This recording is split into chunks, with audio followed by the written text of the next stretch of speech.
Hi guys, how are we doing today? Let me just bring my mic a little bit closer.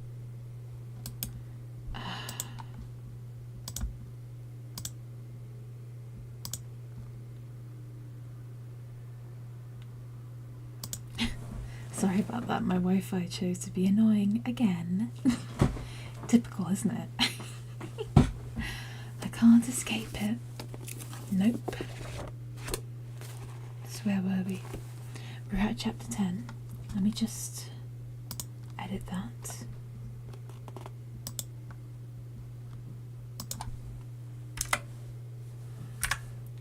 Stop lying to me, computer. Now I'm live.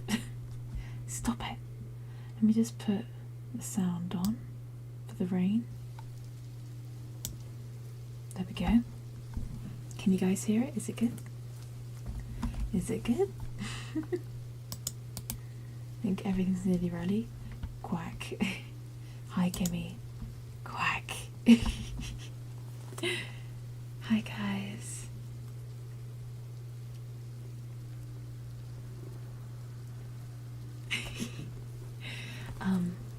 Yeah, today was a pretty chill day for me, to be honest. Didn't do anything too crazy today. I had work and it went okay. When I got home, we watched some really bad Christmas movies, because we always save the good ones for December, but me and my star mother, of course, we wanted to watch some together, so we like watching the bad ones. And yeah, because my star mother usually doesn't come down to my crater, but she came for a visit and it was really nice. So yeah, it was nice to see her. And I haven't really talked about it much, but the reason why I chose this book to read in particular, Rebecca by Daphne du Maurier, is because my mum was the one who originally showed me this book. I think I read this probably when I was an early teenager originally, so it has quite a lot of sentimental value to me, so it's been fun to reread it and relive Manderley. Take a shot every time I say Manderley in this stream.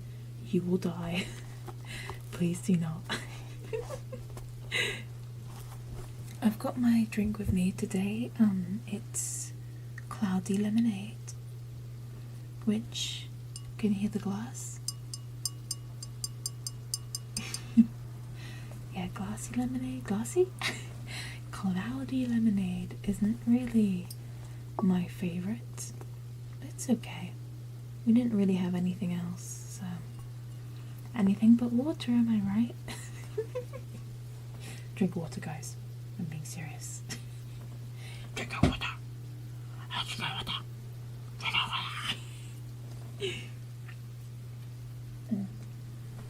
I'm gonna put this here for now. Okay. Yeah, staying hydrated. Exactly. Okay. Are we all ready for chapter 10? I'm not ready yet, hang on. Maybe I'll make my model a little bit bigger. I feel like I look really tiny today. Hang on. Is that better, guys? Let's have a look. I think that's better. I look like I was slouching in my chair or something. How dare I? On my streams. Okay guys, so this is chapter 10 of Rebecca.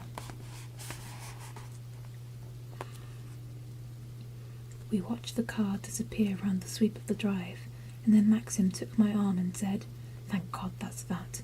Get a coat quickly and come out. Damn the rain. I want to walk. I can't stand this sitting about." He looked white and strained, and I wondered why the entertaining of Beatrice and Giles, his own sister and brother-in-law, should have tired him so. Wait while I run upstairs for my coat," I said. "There's a heap of mackintoshes in the flower room. Get one of them," he said impatiently. "Women are always half an hour when they go to their bedrooms. Robert, fetch a coat from the flower room, will you, for Mrs. De Winter? There must be half a dozen raincoats hanging there, left by people at one time or another. He was already standing in the drive and calling to Jasper. "Come on then, you lazy little bugger, and take some of that fat off." Jasper ran in circles. He's already roasting Jasper, my poor doggy. Jasper ran around in circles, barking hysterically at the prospect of his walk. "Shut up, you idiot," said Maxim. "What on earth is Robert doing?" Robert came running out of the hall, carrying a raincoat, and I struggled into it hurriedly, fumbling with the collar. It was too big, of course, and too long, but there was no time to change it, and we set off together across the lawn to the woods, Jasper running in front. "I find the little of my family goes a very long way," said Maxim. "Beatrice is one of the best people in the world, but she invariably puts her foot in it." I was not sure where Beatrice had blundered, and thought it was better not to ask. Perhaps he still resented the chat about his health before lunch. "What did you think of her?" he went on. "I liked her very much," I said. "She was very nice to me." "What did she talk to you about out here after lunch?" "Oh, I don't know. I think I did most of the talking. I was telling her about Mrs. Fanhopper and how you and I met and all that. She said I was quite different from what she expected." "What the devil did she expect?" "Someone much smarter, more sophisticated, I imagine. A social butterfly," she said. Maxim did not answer for a moment. He bent down and threw a stick for Jasper. "Beatrice can sometimes be unbearably unintelligent," he said. We climbed the grass bank above the lawns and plunged into the woods. The trees grew very close together, and it was dark. We trod upon broken twigs and last year's leaves, and here and there the fresh green stubble of the young bracken, and the shoots of the bluebells soon to blossom. Jasper was silent now, his nose to the ground. I took Maxim's arm. "Do you like my hair?" I said. He stared down at me in astonishment. "Your hair?" he said. "Why on earth do you ask? Of course I like it. What's the matter with it?" "Oh, nothing," I said. "I just wondered." "How funny you are," he said. We came to a clearing in the woods, and there were two paths, going in opposite directions. Jasper took the right-hand path without hesitation. "No, not that way," called Maxim. "Come on, old chap." The dog looked back at us and stood there, wagging his tail, but did not return. "Why does he want to go that way?" I asked. "I suppose he's used to it," said Maxim briefly. "It leads to a small cove where we used to keep a boat. Come on, Jasper, old man." We turned into the left-hand path, not saying anything, and presently I looked over my shoulder and saw that Jasper was following us.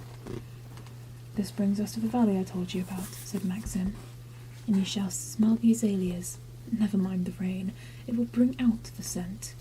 He seemed all right again now, happy and cheerful, the Maxim I knew and loved, and he began talking about Frank Crawley and what a good fellow he was, so thorough and reliable, and devoted to Mandilly.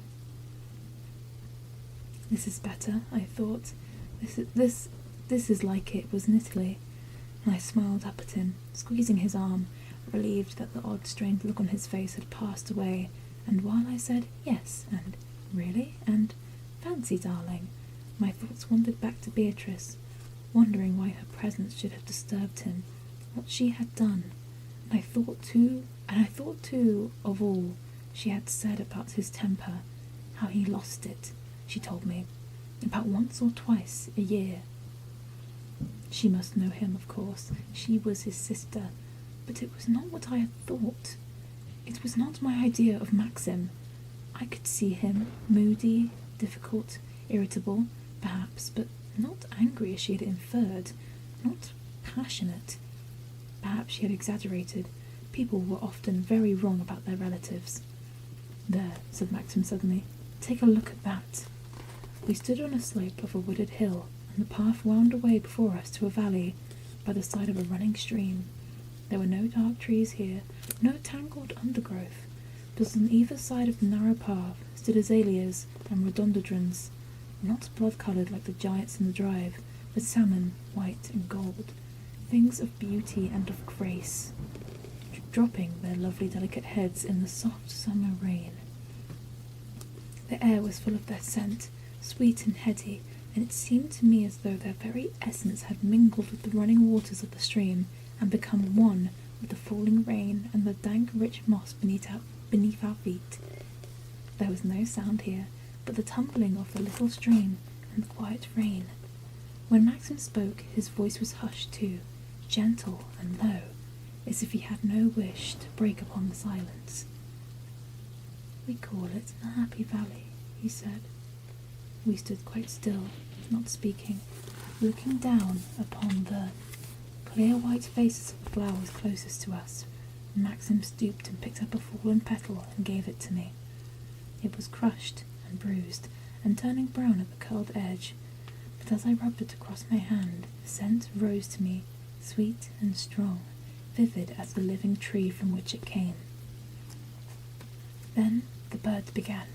First a blackbird, his notes clear and cool above the running stream, and after a moment he had answer from his fellow hidden in the woods behind us, and soon the still air about us was made turbulent with song, pursuing us, as we wandered down into the valley, and the fragrance of the white petals swallowed us too. It was disturbing, like an enchanted place. I had no thought it could be as beautiful as this. The sky, now overcast and sullen, so changed from the early afternoon, and the steady insistent rain could not disturb the soft quietude of the valley. The rain and the rivulet mingling with one another, and the liquid notes of the blackbird fell upon the damp air in harmony with them both. I brushed the dripping heads of azalea as I passed, so close they grew together, bordering the path. Little drops of water fell onto my hands from the soaked petals. There were petals at my feet, too, brown and sodden, bearing their scent upon them still, and a richer, older scent as well. The smell of deep moss and bitter earth, the stems of bracken, and the twisted, buried roots of trees. I held Maxim's hand, and I had not spoken. The spell of the Happy Valley was upon me. This at last was the core of Manderley, the Manderley I would know and learn to love. The first drive was forgotten, the black-herded woods, the glaring rhododendrons, luscious and overproud, and the vast house too, the silence of that echoing hall, the uneasy stillness of the west wing, wrapped in dust sheets. There I was, an interloper, wandering in rooms that did not know me, sitting at a desk and in a chair that were not mine. Here, it was different. The Happy Valley knew no trespassers. We came to the end of the path, and the flowers formed an archway above our heads. We bent down, passing underneath, and when I stood straight again, brushing the raindrops from my hair, I saw that the valley was behind us, and the azaleas and the trees.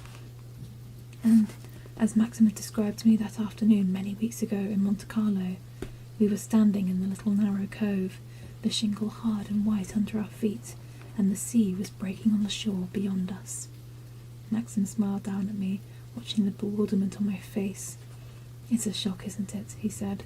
"No one ever expects it. The contrast is too sudden. It almost hurts." And turned to me, laughing, wiping the hair out of his eyes, and I unrolled the sleeves of my mackintosh, caught by the sea spray, and then we looked round and saw that Jasper had disappeared.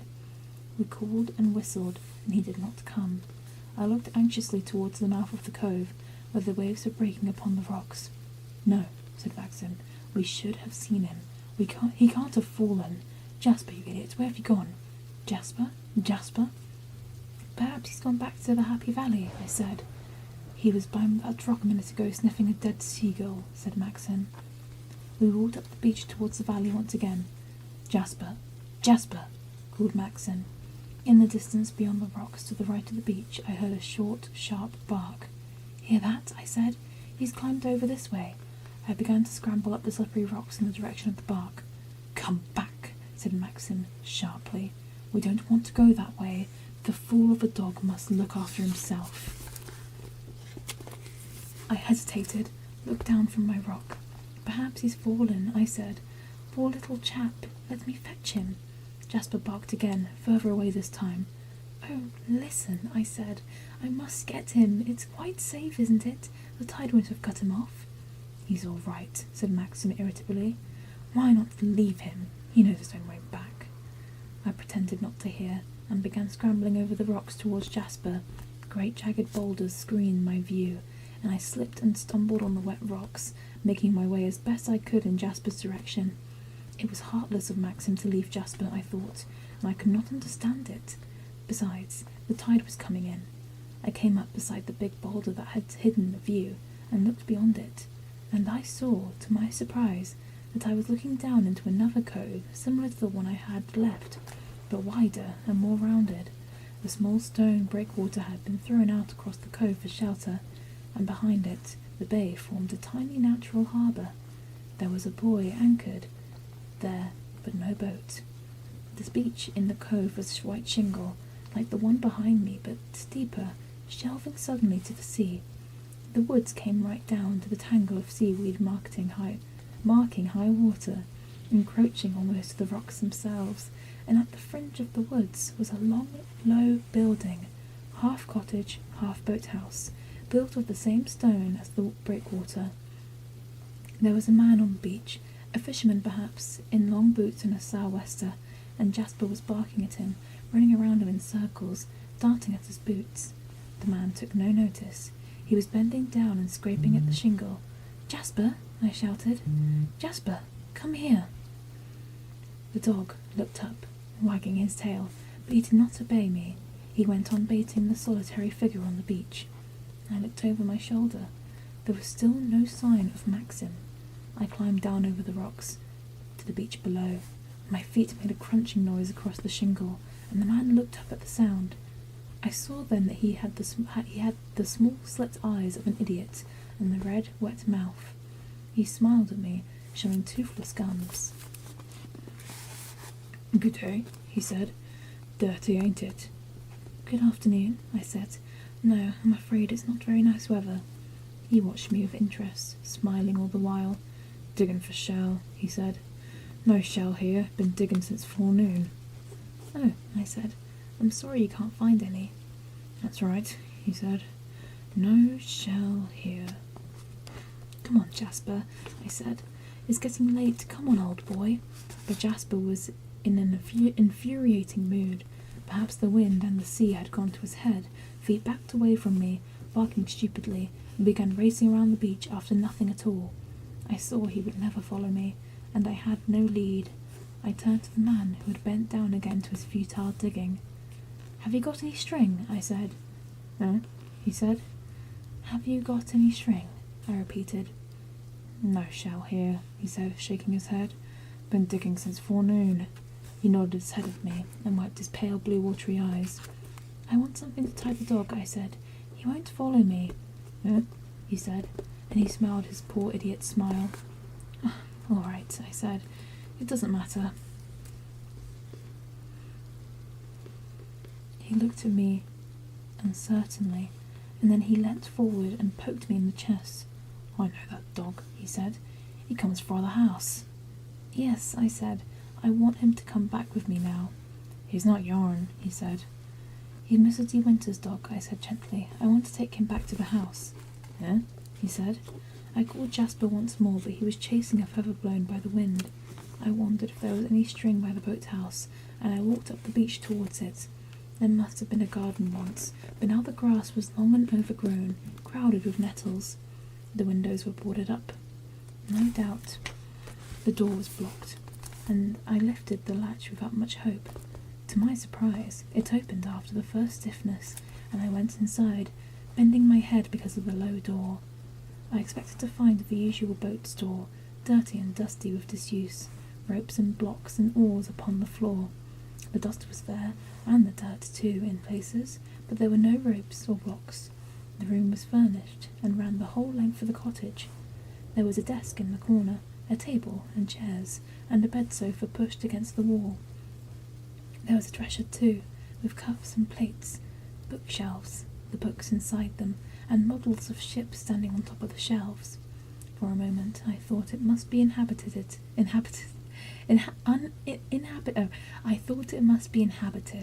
Perhaps the poor man on the beach lived here.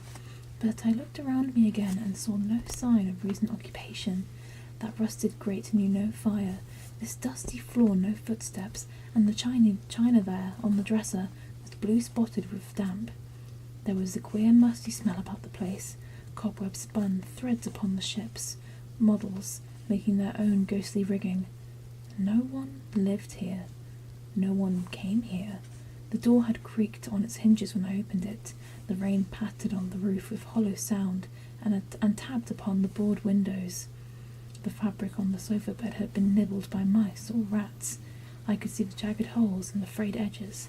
It was damp in the cottage, damp and chill, dark and oppressive. I did not like it. I had no wish to stay there. I hated the hollow sound of the rain pattering on the roof. It seemed to echo in the room itself, and I heard the water dripping too into the rusted grate. I looked about me for some string. There was nothing that would serve my purpose, nothing at all.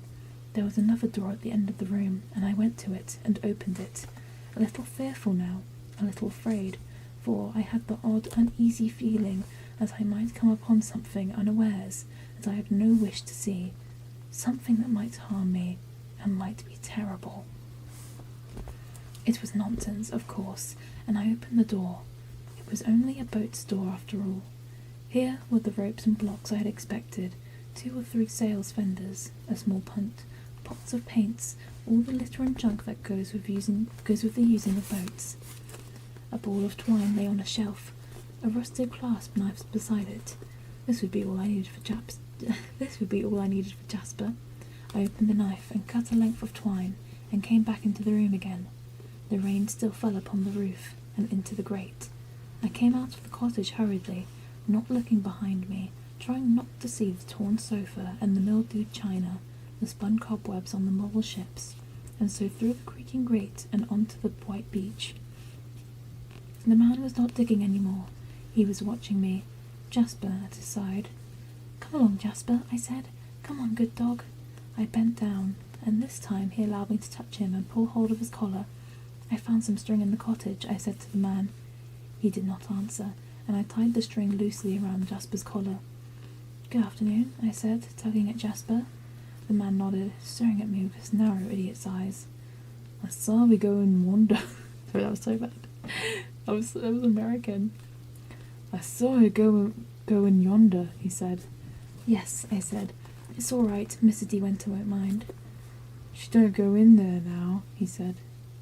"No," I said. "Not now." "She's gone into the sea, ain't she?" he said. "She won't come back no more." "No," I said. "She will not come back." "I never said nothing, did I?" he said. "No, of course not. Don't worry," I said. He bent down again to his digging, muttering to himself. I went across the shingle, and I saw Maxim waiting for me by the rocks, his hands in his pockets. "I'm sorry," I said. "Jasper would not come. I had to get some string." He turned abruptly on his heel and made towards the woods. "Aren't we going back over the rocks?" I said. "What's the point? We're here now," he said briefly. He went up past the cottage and struck into a path through the woods. "I'm sorry I was such a time. It was Jasper's fault," I said. "He kept barking at the man. Who was he?" "Only Ben," said Maxim. "He's quite harmless, poor devil. His old father used to be one of the keepers. They lived near the home farm. Where did you get that piece of twine?" "I found it in the cottage on the beach," I said. "Was the door open?" he asked. "Yes. I pushed it open. I found the string in that other room where the sails were, and a small boat." "Oh," he said shortly. "Oh, I see." And then he added, after a moment or two, "That cottage is supposed to be locked. The door had no business to be open." I said nothing. It was not my affair. "Did Ben tell you the door was open?" "No," I said. "He did not seem to understand anything I was asking him." "He makes out he's worse than he is," said Maxim. "He can talk quite intelligibly if he wants to. He's probably been in and out of the cottage dozens of times. Did not want you to know." "I don't think so," I answered. "The place looked deserted, quite untouched. There was dust everywhere, and no footmarks. It was terribly damp. I'm afraid those books would be quite spoiled, and the chair, and that sofa. There are rats there too. They have eaten away some of the covers." Maxim did not reply. He walked at a tremendous pace, and the climb up from the beach was steep. It was very different from the Happy Valley. The trees were dark here and so close together. There were no azaleas brushing the path. The rain dripped heavily from the thick branches. It splashed on my collar and trickled down my neck. I shivered. It was unpleasant. Like a cold finger. My legs ached after the unaccustomed scramble over the rocks, and Jasper lagged behind, weary from his wild scamper, his tongue hanging from his mouth. "Come on, Jasper, for God's sake," said Maxim. "Make him walk up. Pull at the twine or something, can't you? Beatrice was right. The dog is much too fat." "It's your fault," I said. "You walk so fast. We can't keep up with you." "If you had listened to me instead of rushing wildly over those rocks, we would have been home by now," said Maxim. "Jasper knew his way back perfectly. I can't think what you wanted to go after him for." "I thought he might have fallen, and I was afraid of the tide," I said. "Is it likely I should have left the dog had there been any question of the tide?" said Maxim. "I told you not to go on those rocks, and now you're grumbling because you were tired." "I'm not grumbling," I said. "Anyone, even if they had legs or iron, would be tired. Even if they had legs of iron, would be tired walking at this pace. I thought you would come with me when I went after Jasper anyway, instead of staying behind." "Why should I exhaust myself catering after the damned dog?" he said. "It was no more exhausting careering after Jasper on the rocks than it was careering after the driftwood on the beach," I answered. "You just say that because you have not any other excuse." "My good child, what am I supposed to excuse myself about?" "Oh, I don't know," said wearily. "Let's stop this." "Not at all. You began it. What do you mean by saying I was trying to find an excuse?" "Excuse for what?" "Excuse for not having to come with me over the rocks, I suppose," I said. "Well, and why do you think I did not want to cross to the other beach?" "Oh, Maxim, how should I know? I'm not a thought reader. I know you did not want to, that's all. I could see it in your face." "See what in my face?" "I've already told you. I could see you did not want to go." "Oh, do, let's have an end to it. I'm sick to death of the subject." "All women say that when they've lost an argument." "All right. I do not want to go to the other beach. Will that please you? I never go near the bloody place, or that goddamned cottage. And if you had my memories, you would not want to go there either, or talk about it, or even think about it. There. You can digest that if you like, and I hope it satisfies you." His face was white, and his eyes strained and wretched with that dark, lost look they had when I first met him. I put out my hand to him. I took hold of his, holding it tight. "Please, Maxim, please," I said. "What's the matter?" he said roughly. "I don't want you to look at me like that," I said. "It hurts too much." "Please, Maxim, let's forget all we said. A futile, silly argument. I'm sorry. Darling, I'm sorry. Please, let everything be all right." "We ought to have stayed in Italy," he said. "We ought never to have come back to Mandalay. Oh God, what a fool I was to come back." He brushed through the trees impatiently, striding even faster than before, and I had to run to keep pace with him, catching at my breath, tears very near the surface, dragging poor Jasper after me on the end of his string. At last we came to the top of the path, and I saw its fellow branching left to the Happy Valley. We had climbed the path then, and Jasper had wished to take it at the beginning of the afternoon. I knew now why Jasper had turned to it. It led to the beach he knew best, and the cottage. It was his old routine. We came out onto the lawns and went across them to the house without a word. Maxim's face was hard, with no expression. He went straight into the hall and onto the library without looking at me. Firth was in the hall. "We want tea at once," said Maxim, and he shut the library door. I fought to keep back my tears. Firth must not see them. He would think we had been quarrelling, and he would go to the servants' hall and say to them all, "Mrs. De Winters was crying in the hall just now. It looks as though things are not going very well." I turned away, so Firth would not see my face. He came towards me, though. He began to help me off my mackintosh. "I'll put your raincoat away for you in the flower room, madam," he said.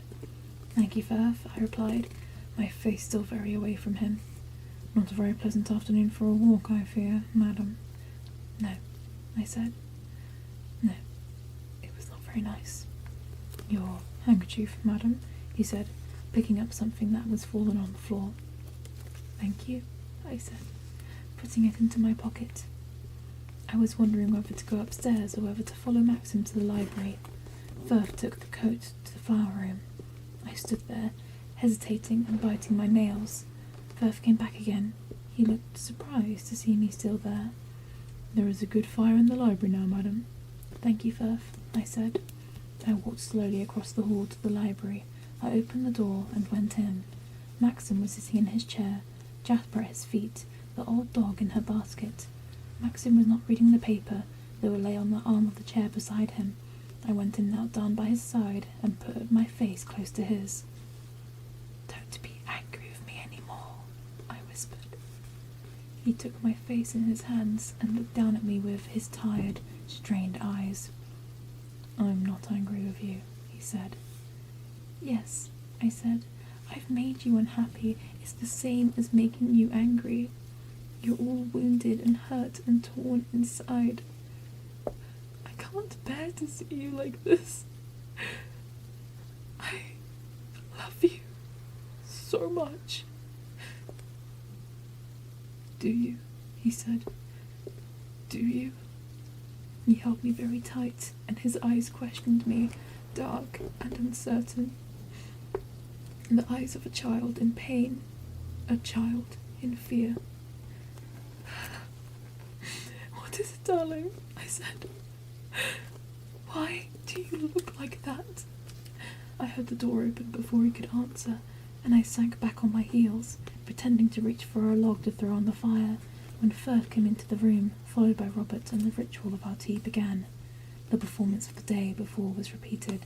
The placing of the table, the laying of the snow-white cloth, the putting down of cakes and crumpets, the silver kettle of hot water placed on its little flame, while Jasper, wagging his tail, his ears stretched back in anticipation, watched my face. 5 minutes must have passed before we were alone again, and when I looked at Maxim, I saw the colour had come back to his face. The tired, lost look was gone, and he was reaching for a sandwich. "Having all that crowd to lunch was the trouble," he said. "Poor old Beatrice always does rub me the wrong way. We used to scrap like dogs as children. I'm so fond of her now, too. I'm so fond of her, too. Bless her. Such a relief, though they don't live too near. Which reminds me, we'll have to go over and see Granny sometime. Pour out my tea, sweetheart, and forgive me for being a bear to you." It was over then. The episode was finished. We must not speak of it again. He smiled at me over his cup of tea, and then reached for the newspaper on the arm of his chair. The smile was my reward, like a pat on the head to Jasper. Good dog then, lie, reward, like a pat on the... good dog then, lie down. Don't worry about me any more. I was Jasper again. I was back where I had been before. I took a piece of crumpet and divided it between the two dogs. I did not want it myself. I was not hungry. I felt very weary now, very tired in a dull, spent way. I looked at Maxim, but he was reading his paper. He had folded it over to another page. My fingers were messy with the butter from the crumpet, and I felt it in my pocket for a handkerchief. I drew it out, a tiny scrap of a thing, lace-edged. I stared at it, frowning, for it was not mine. I remembered then that Firth had picked it up from the stone floor of the hall. It must have fallen out of the pocket of the mackintosh. I turned it over in my hand. It was grubby, little bits of fluff from the pocket hung to it. It must have been in the mackintosh pocket for quite a long time. There was a monogram in the corner, a tall, sloping R, with the letters DW interlaced. The R dwarfed the other letters. The tail of it ran down into the cambric, away from the laced edge. It was only a small handkerchief, quite a scrap of a thing. It had been rolled into a ball and put away in the pocket and forgotten. I must have been the first person to put on that mackintosh since the handkerchief was used. She who had worn the coat then was tall, slim, broader than me about the shoulders, for I had found it big and overlong, and the sleeves had come below my wrist. Some of the buttons were missing. She had not bothered then to do it up. She had thrown it over her shoulders like a cape, or worn it loose, hanging open, her hands deep in the pockets. There was a pink mark upon the handkerchief, the mark of lipstick. She had rubbed her lips with the handkerchief, and then rolled it into a ball and left it in her pocket. I wiped my fingers with the handkerchief, and as I did so, I noticed that a dull scent clung about it still, a scent I recognized, a scent I knew. I shut my eyes and tried to remember.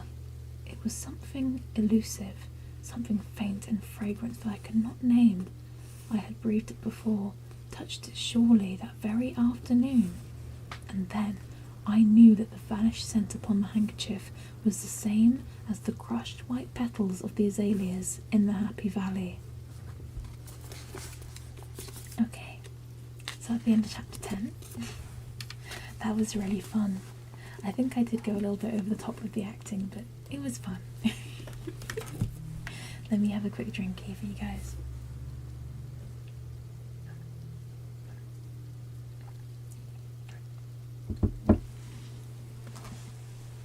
Nom nom. I haven't got too much drink, so I've got to be careful. I've only got like half a glass of the cloudy lemonade because I had the rest of it earlier. And I gotta do a lot of talking with not many breaks. But yeah, that was a fun chapter. I think we got a lot more clues to what's going on in this place. Yeah. I think the horror is also coming in a lot more now, which is fun. I'm just making it 11 now. There we go.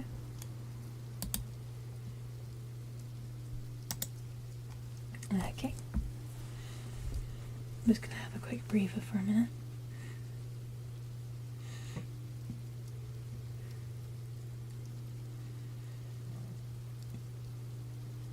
Okay. Let me do some quick ASMR because I'm curious what this sounds like. How is this, guys? What does that sound like? Does it sound like I'm really close to the mic? Because I am.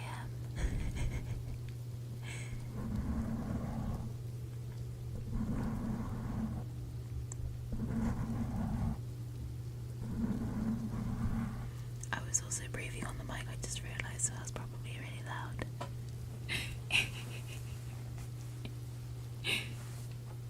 I might listen back to that later because I'm curious what that sounded like. It could be really funny if it sounded really bad. I just couldn't hear anything.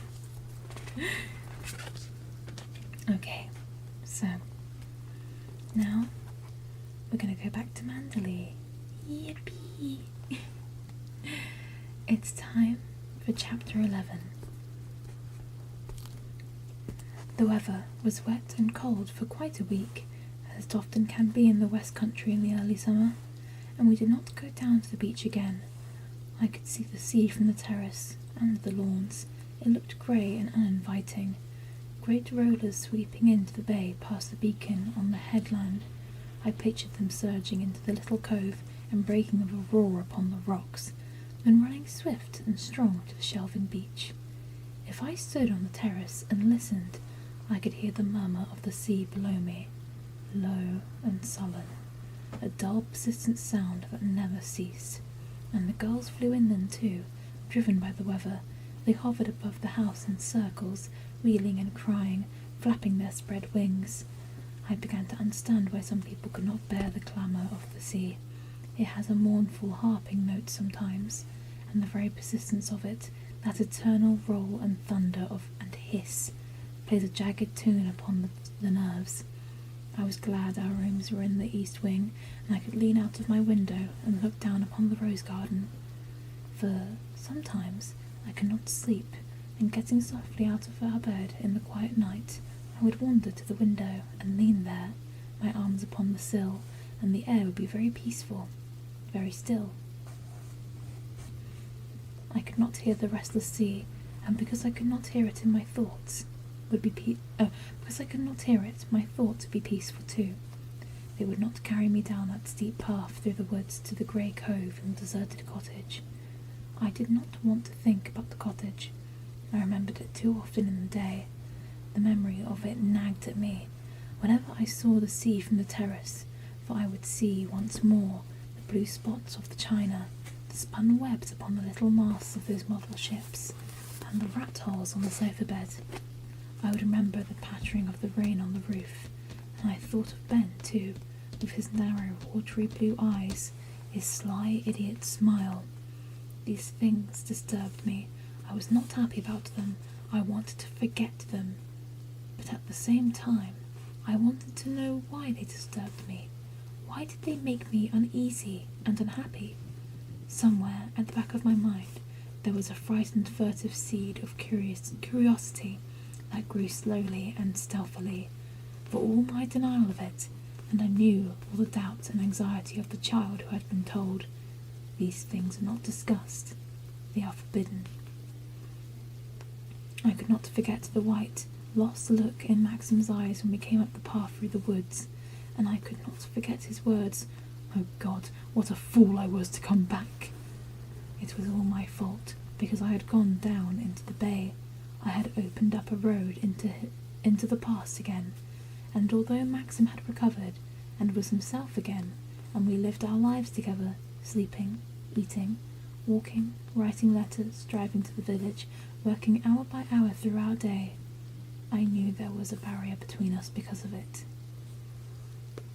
He walked alone on the other side, and I must not come to him, and I became nervous and fearful that some heedless words, some turn in a careless conversation, should bring that expression back to his eyes again. I began to dread any mention of the sea, for the sea might lead to boats, to accidents, to drowning. Even Frank Crawley, who came to lunch one day, put me in a little fever of fear when he said something about the sailing races in Carriff Harbour, 3 miles away. I looked steadily at my plate, a stab of sickness in my heart at once. But Maxim went on talking quite naturally. He did not seem to mind, while I sat in a sweat of uncertainty, wondering what would happen and where the conversation would lead us. It was during cheese Firth had left in the room, and I remember getting up and going to the sideboard and taking some more cheese, not wanting it, so as not to be at the table with them, listening, humming a little tune to myself so I could not hear. I was wrong, of course, morbid, stupid. This was the hypersensitive behaviour of a neurotic, not the normal happy self I knew myself to be. But I could not help it. I did not know what to do. My shyness and gaucherie, yeah, that's the word. My shyness and gaucherie became worse too, making me stolid and dumb when people came to the house. If we were called upon, I remember, during those first weeks, by people who lived near us in the country, and the receiving of them, and the shaking hands and the spinning out of the formal half-hour became a worse ordeal than I first anticipated. Because of this new fear of mine, they would talk about something that must not be discussed. The agony of those wheels on the drive, of that pealing bell, of my own first wild rush for flight to my own room, the scrambled dab of powder on my nose, the hasty comb through my hair, and then the inevitable knock on the door and the entrance of the cards on a silver salver. How do you say that? Silver salver. That's a tongue twister. All right, I'll be down immediately. The clap of my heels on the stairs and across the hall, the opening of the library door, or worse still, that long, cold, lifeless drawing room, and the strange woman waiting there, or 2 of them perhaps, or a husband and a wife. How do you do? I'm sorry Maxim is in his garden somewhere. Firth has gone to find him. We felt we must come and pay our respects to the bride. A little laughter, a little flurry of chat, a pause, a glance around the room. Manderley is looking as charming as ever. Don't you love it? Oh yes, rather. And in my shyness and anxiety to please, those schoolgirl's phrases would escape from me again, those words I never use except in moments like these. Oh, ripping, and oh, topping, and absolutely, and priceless. Even I think to one dowager who had carried a launch at cheerio. My relief at Maxim's arrival would be tempered by my fear that they might say something indiscreet, and I became dumb. I became dumb at once, a set smile on my lips, my hands in my lap.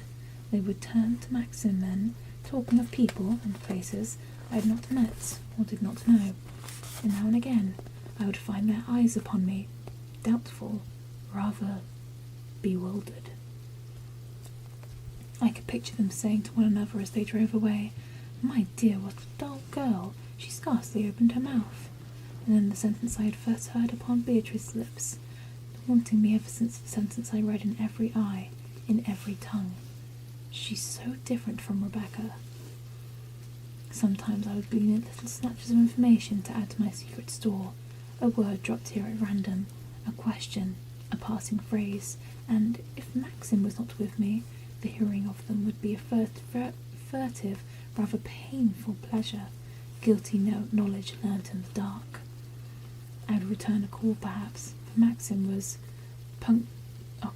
punctilious in these matters, and would not spare me if he did not come with me.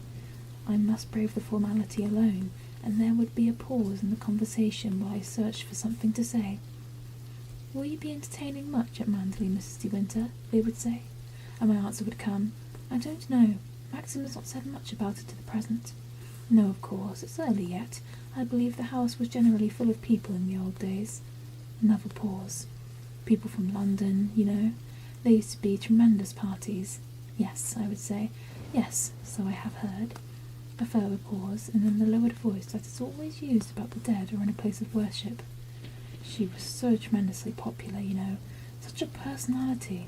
"Yes," I would say. "Yes, of course."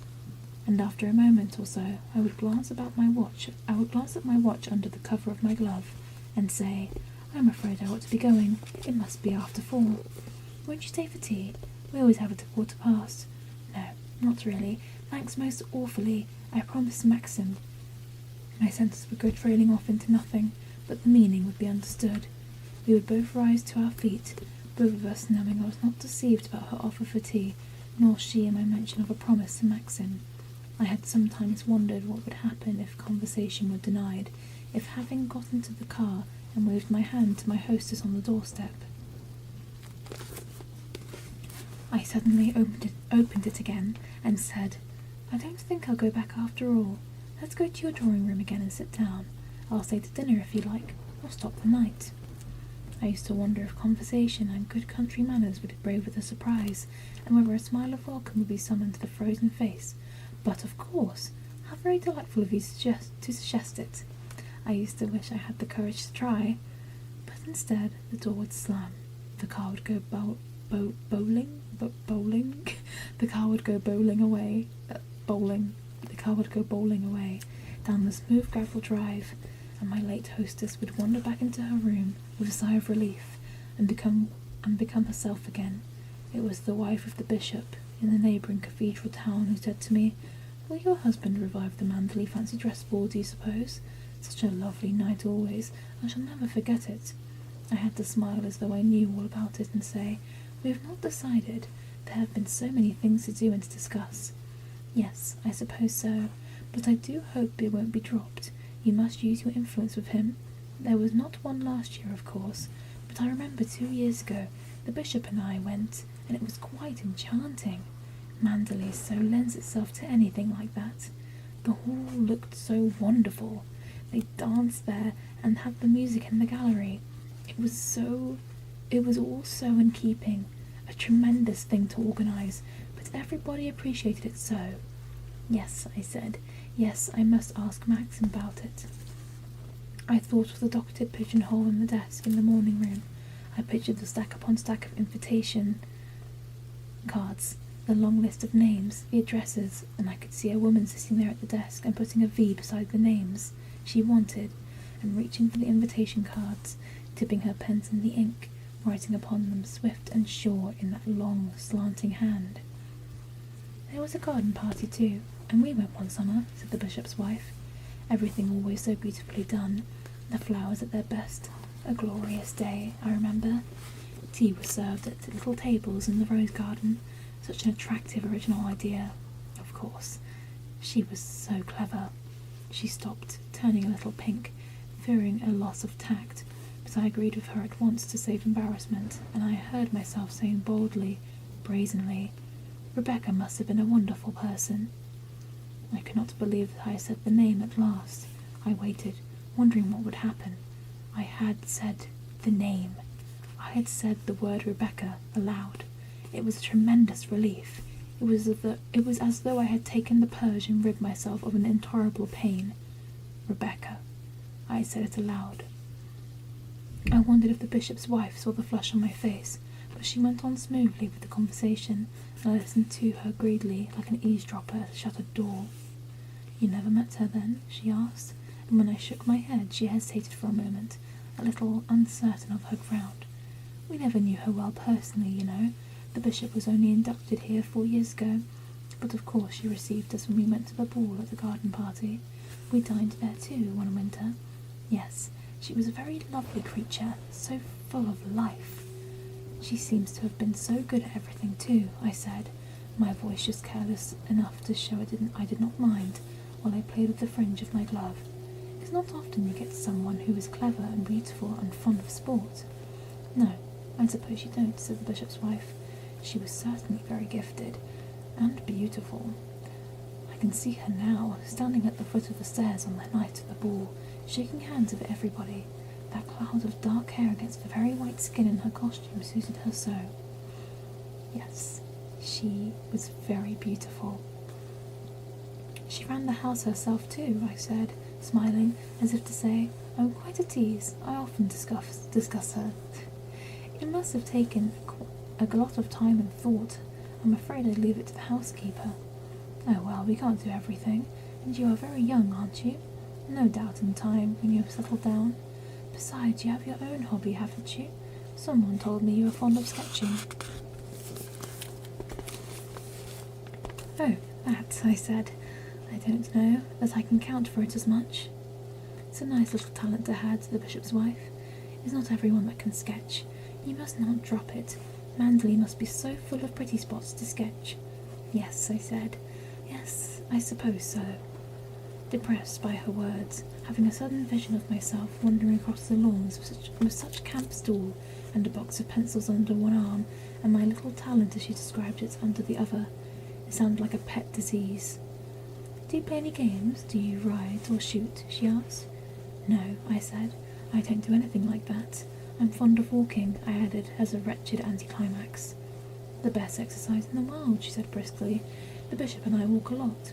I wondered if he went round and round the cathedral, in his shuffle hat and his gaiters, with her on his arm. She began to talk about a walking holiday they had taken once, years ago in the Pennines, how they had done an average of 20 miles a day, and I nodded my head, smiling politely, wondering about the Pennines, thinking they were something like the Andes, remembering afterwards that they were that chain of hills marked with a furry line in the middle of a pink England of my school atlas, and he all the time in his hat and gaiters. Inevitable pause, and the glance at the watch, unnecessary, as her drawing-room clock chimed 4 in shrill tones, and my rise from the chair. I'm so glad I found you in. I hope you will come and see us. I should love to. The bishop is always so busy, alas. Please remember me to your husband, and be sure to ask him to receive the ball. Yes, indeed I will. Lying, pretending I knew all about it, and in the car going home, I sat in my corner, biting my thumbnail, seeing the great hall at Manderley thronged with people in fancy dress, the chatter, hum, and laughter of the moving crowd, the musicians in the gallery supper in the drawing-room, probably long buffet tables against the walls, and I could see Maxim standing in the front of the stairs, laughing, shaking hands, turning to someone who stood by his side, tall and slim, with dark hair, said the bishop's wife. Dark hair against a white face, someone whose quick eyes saw to the comfort of her guests, who gave an order over her shoulder to a servant, someone who was never awkward, never without grace, who, when she danced, left a stab of perfume in the air, like a white azalea. "Will you be entertaining much at Manderley, Mrs. De Winter?" I heard the voice again, suggestive, rather inquisitive, in the voice of that woman I had called upon, who lived on the other side of the Kerrith. And I saw her eye too, dubious, considering, taking in my clothes from top to toe, wondering with that swift downward glance given to all brides if I was going to have a baby. I do not want to see her again. I do not want to see any of them again. They only came to call at Manderley because they were curious and prying. They liked to criticise my looks, my manners, my figure. They liked to watch how Maxim and I behaved to each other, whether we seemed fond of one another, so that they could go back afterwards and discuss us, saying, "Very different from the old days." They came because they wanted to compare me to Rebecca. I would not return these calls any more. I decided I should tell Maxim so. I did not mind if they thought me rude and ungracious. It would give them more to criticise, more to discuss. They could say I was ill-bred. "I'm not surprised," they would say. "After all, who was she?" And then a laugh and a shrug of the shoulder. "My dear, don't you know? He picked her up in Monte Carlo or somewhere. She hadn't a penny. She was a companion to some old woman." More laughter, more lifting of the eyebrows. "Nonsense, not really. How extraordinary men are. Maxim of all people, who was so fastidious. Who was so fastidious. How could he, after Rebecca?" I did not mind. I did not care. They could say what they liked. As the car turned into the lodge gates, I leant forward in my seat to smile at the woman who lived there. She was bending down, picking flowers in the front garden. She straightened up as she heard the car, but she did not see me smile. I waved, and she stared at me blankly. I don't think she knew who I was. I leant back in my seat again. The car went on down the drive. When we turned at one of the narrow bends, I saw a man walking along the drive a little distance ahead. It was the agent, Frank Crawley. He stopped when he heard the car, and the chauffeur slowed down. Frank Crawley took off his hat and smiled when he saw me in the car. He seemed glad to see me. I smiled back at him. It was nice of him to be glad to see me. I liked Frank Crawley. I did not find him dull or uninteresting as Beatrice had done. Perhaps it was because I was dull myself. We were both dull. Neither of us had had a word to say to ourselves. Like to like. I tapped on the glass and told the chauffeur to stop. "I think I'll get out and walk with Mr. Crawley," I said. He opened the door for me. "Been paying calls, Mrs. De Winter," he said. "Yes, Frank," I said. I called him Frank because Maxim did, but he would always call me Mrs. De Winter. He was that sort of person. Even if we had been thrown on a desert island together and lived there in intimacy for the rest of our lives, I should have been Mrs. De Winter. "I've been calling on the bishop," I said, "and I found the bishop's out, but the bishop's lady was at home. She and the bishop are very fond of walking. Sometimes they do 20 miles a day in the Pennines." "I don't know that part of the world," said Frank Crawley. "They say the country round is very fine. An uncle of mine used to live there." It was the sort of remark Frank Crawley always made. Safe, conventional, very correct. "The bishop's wife wants to know when we were going to give a fancy dress ball at Manderley," I said, watching him out of the tail of my eye. "She came to the last one," she said, "and enjoyed it very much." "I did not know you have fancy dress dances here, Frank." He hesitated a moment before replying. He looked a little troubled. "Oh, yes," he said after a moment. "The Manderley Hall was generally an annual affair. Everyone in the country came. A lot of people from London, too. Quite a big show." "It must have taken a lot to organise," I said. "Yes," he said. "I suppose," I said carelessly, "Rebecca did most of it." I looked straight ahead of me along the drive, but I could see his face was turned towards me, as though he wished to read my expression. "We all of us worked pretty hard," he said quietly. There was a funny reserve in his manner as he said this, a certain shyness that reminded me of my own. I wondered suddenly if he had been in love with Rebecca. His voice was the sort of voice I should have used in his circumstances, had this been so. The idea opened up a new field of possibilities. Frank Crawley being so shy, so dull, he would never have told anyone, least of all Rebecca. "I'm afraid I should not be of much use if we have a dance," I said. "I'm no earthly use at organising anything." "There will be no need for you to do anything," he said. You would just be yourself and look decorative. That's very polite of you, Frank, I said, but I'm afraid I should not be able to do that very well either. I think you would do it excellently, he said. Dear Frank Crawley, how tactful he was and considerate. I almost believed him, but he did not deceive me, really. Will you ask Maxim about the ball? I said. Why don't you ask him? He answered. No, I said. No, I don't like to. We were silent then. We went on, walking along the drive. Now that I had broken down my reluctance at saying Rebecca's name, first of the bishop's wife, and now of Frank Crawley, the urge to continue was strong within me. It gave me a curious satisfaction. It acted upon me like a stimulant. I knew that in a moment or two I should have to say it again. I was down on one of the beaches the other day, I said, the one with the breakwater. Jasper was being infuriating. He kept barking at the poor man with the idiot's eyes. You must mean Ben, said Frank, his voice quite easy now. He always potters about on the shore. He's quite a nice fellow. You need never be frightened of him. He would not hurt a fly. Oh, I wasn't frightened, I said. I waited for a moment, humming a tune to give me confidence. I'm afraid that cottage place is going to track and ruin, I said lightly. I had to go in to find a piece of string or something to tie up Jasper. The china is mouldy and the books are being ruined. Why isn't something done about it? It seems such a pity. I knew he would not answer at once. He bent down to tie up his shoelace. I pretended to examine a leaf on one of the shrubs. I think if Maxim wanted anything done he would tell me, he said, still fumbling with his shoe.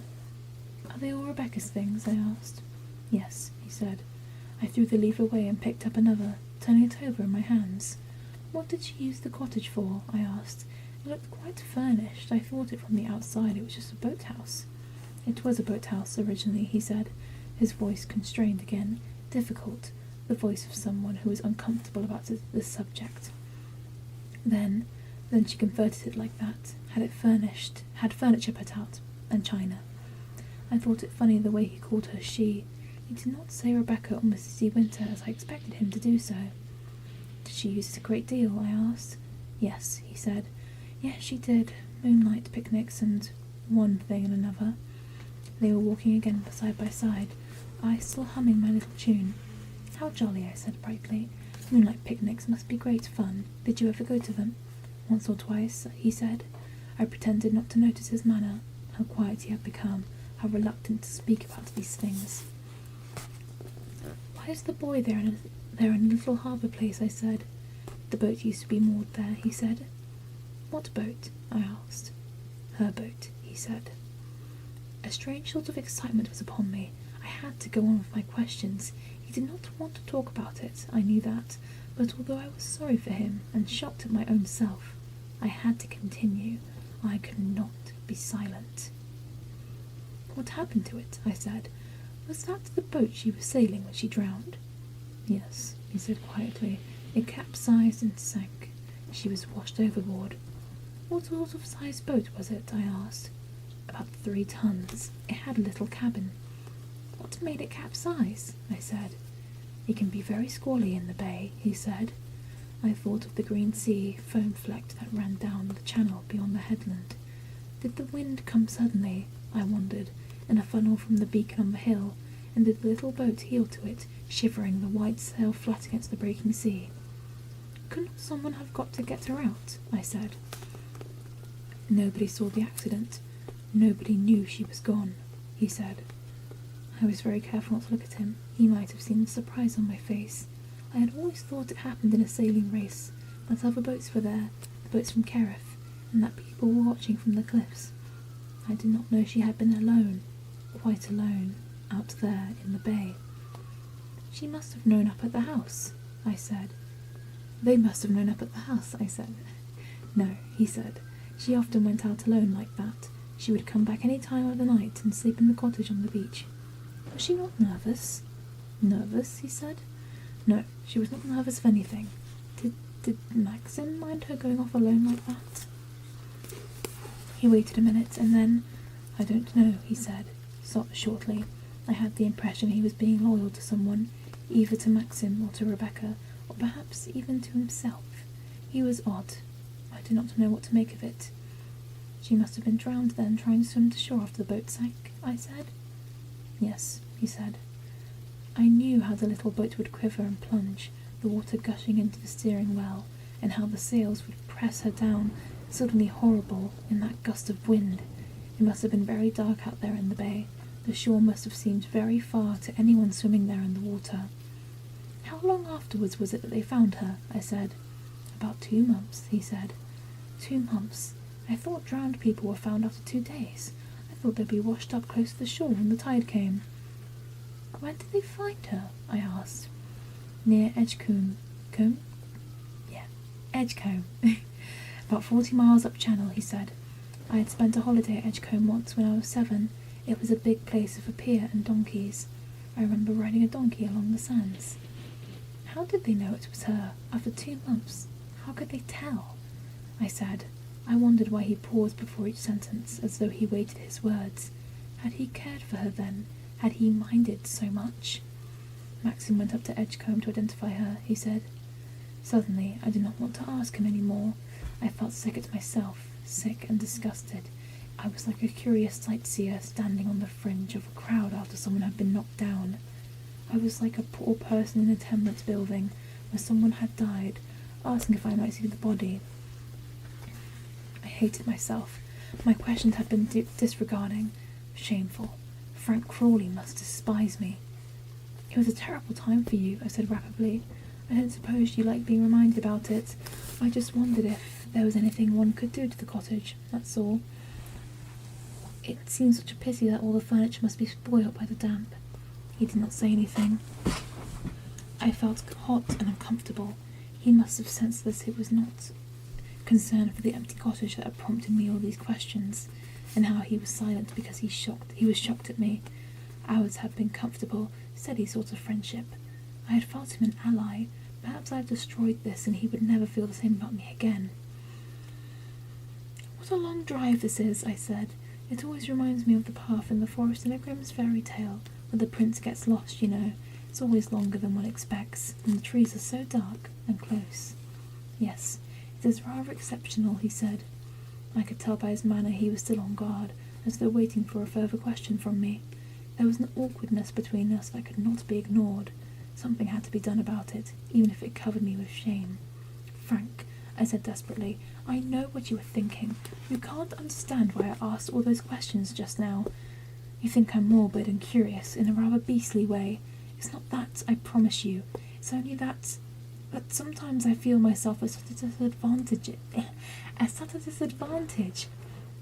It's all very strange to me, living here at Manderley, not the sort of life I've been brought up to.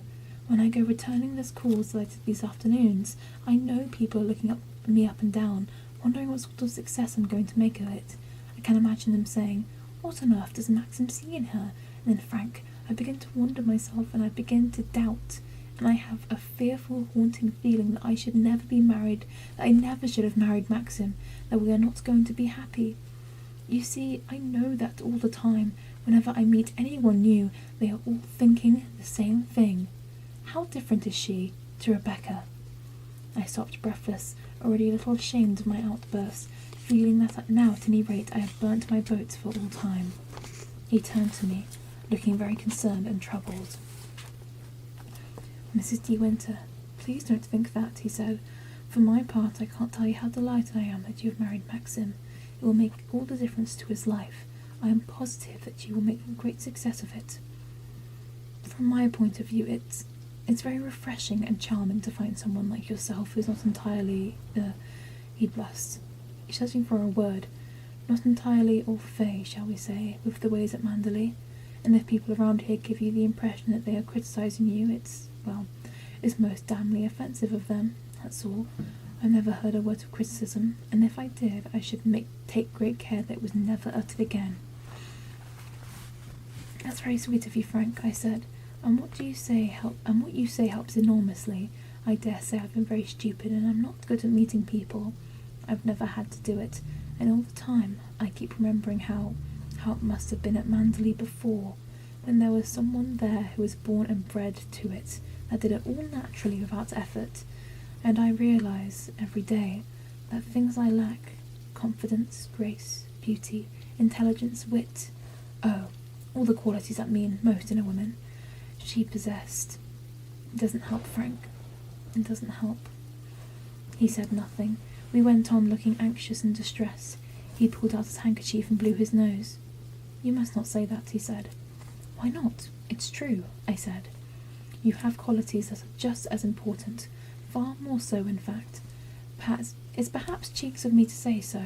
I don't know you very well. I'm a bachelor. I don't know very much about women. I lead a quiet life down here in Mandalay, as you know. But I should say that kindness and sincerity and, if I may say so, modesty are far more to a man, to a husband, than all the wit and beauty in the world. He looked very agitated and blew his nose again.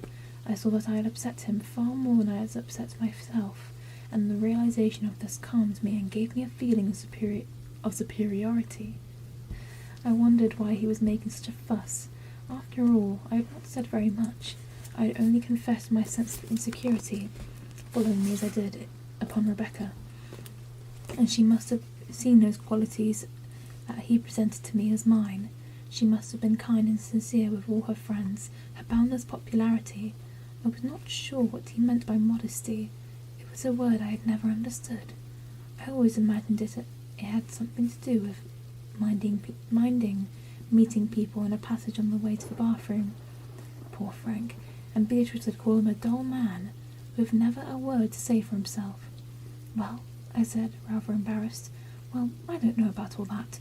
I don't think I'm very kind or particularly sincere, and as for being modest, I don't think I've ever had much of a chance to be anything else. It was not very modest, of course, being married hurriedly like that, down in Monte Carlo, and being alone there in that hotel beforehand. But perhaps you don't account for that? My dear Mrs. De Winter, you don't think I imagined for one moment that your meeting down there was entirely above board, he said in a low voice. No, of course not, I said gravely. Dear Frank, I think I had shocked him. What a Frankish expression, too. Above a board. It made one think immediately of the sort of things that would happen below board. I'm sure, he began, and hesitated, his expression still troubled. I'm sure that Maxim would be very worried and distressed if he knew how you felt. I don't think he can have any idea of it. You won't tell him, I said, hastily. Not naturally, no. What do you take me for? But you see, Mrs. De Winter, I know Maxim pretty well, and I've seen him through many moods. If he thought you were worrying about the past, it would distress him more than anything on earth, I can promise you that. He's looking very well, very fit, but Mrs. Lacey was quite right the other day when she said that he had been on the verge of a breakdown last year, though it has been tactless of her to say that in front of him. That's why you are good for him. You are fresh and young and sensible. You have nothing to do with all that time that has gone. Forget it, Mrs. De Winter, forget it, as he has done. Thank heaven, and the rest of us. We none of us want to bring back the past, Maxim least of all, and it's up to you to know how to lead us away from it, not to take us back there again. He was right, of course, he was right. Dear, good Frank, my friend, my ally, I had been selfish and hypersensitive, a martyr to my own inferiority complex. I ought to have told you all this before, I said. I wish you had, he said. I might have spared you some worry. I feel happier, I said, much happier, and I've got you for my friend whatever happens. Haven't I, Frank? Yes, indeed, he said. We were out in the dark wooded drive and onto the light again. The rhododendrons were upon us. The hour would soon be over. Already they looked a little overblown, a little faded. Next month the petals would fall by one from the great vases, and the gardeners would come and sweep them away. Theirs was a brief beauty, not lasting very long. Frank, I said, before we put an end to this conversation for ever, let's say, will you promise to answer me one thing, quite truthfully? He paused, looking at me a little suspiciously. That's not quite fair, he said. You might ask me something that I should not be able to answer, something quite impossible. No, I said, it's not that sort of question. It's not intimate or personal or anything like that. Very well, I'll do my best, he said. We came round a sweep of the drive. That Mandalay was before us, serene and peaceful in the hollow of the lawns, surprising me as it always did, with its perfect symmetry and grace, the great simplicity. The sunlight flickered on the millined windows, and there was a soft rusted glow about the stone walls where the lichen clung. Kitchen. A thin column of smoke curled from the library chimney. I bit my thumbnail, watching Frank out of the tail of my eye. "Tell me," I said, my voice casual, not caring a bit. "Tell me, was Rebecca very beautiful?" Frank waited a moment. I could not see his face. He was looking away towards the house. "Yes," he said slowly. "Yes, I suppose she was the most beautiful creature I'd ever saw in my life." We went up the steps then to the hall, and I rang the bell for tea. And that's the end of chapter 11, guys. Quite a dramatic chapter, right? Very dramatic. It's interesting because I feel like the protagonist is getting a bit too obsessive about this dead wife. Drowned wife, R.I.P. I have a drinky now.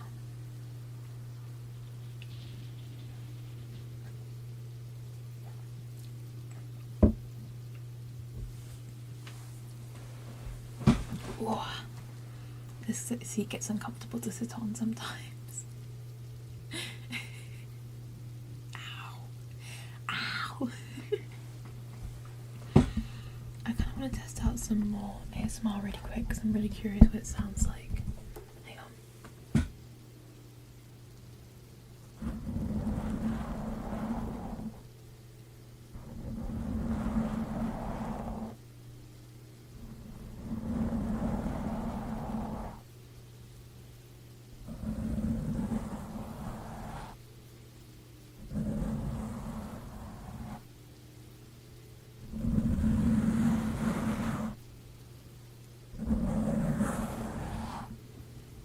How does that sound? I'll find out later. Let's see how long this chapter is going to be.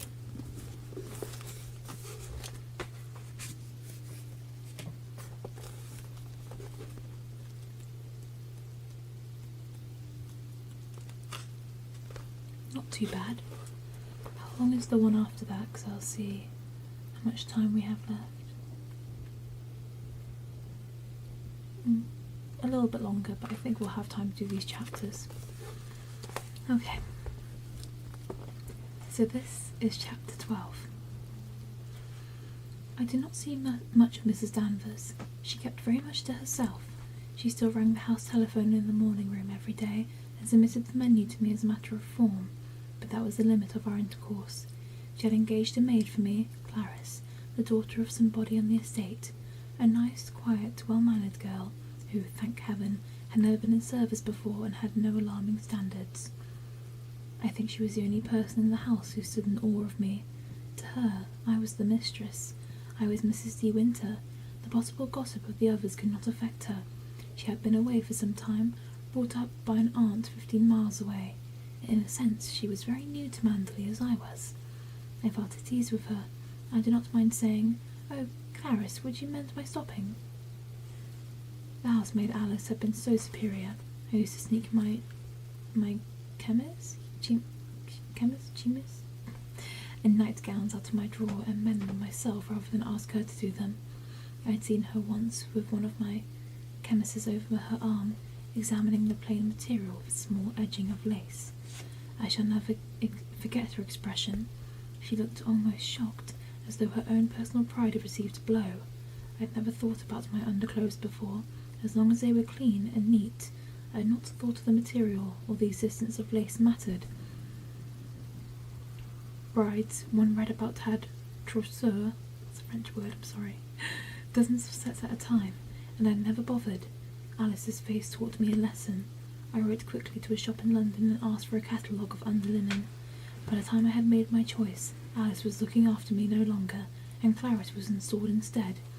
It seemed such a waste buying new underclothes for Clarice, but I put the catalogue away in a drawer and never wrote to the shop after all. I often wonder whether Alice told the others, and if my underclothes became a topic of conversation in the servants' hall, something rather dreadful to be discussed in low tones when the men were nowhere about. She was too surprised for it to be made a joking question. Phrases like chemist to you would never be banded between her and fur, for instance. No, my underclothes are more serious than that, more like a divorce case heard in Chimera. Or in camera, I don't know.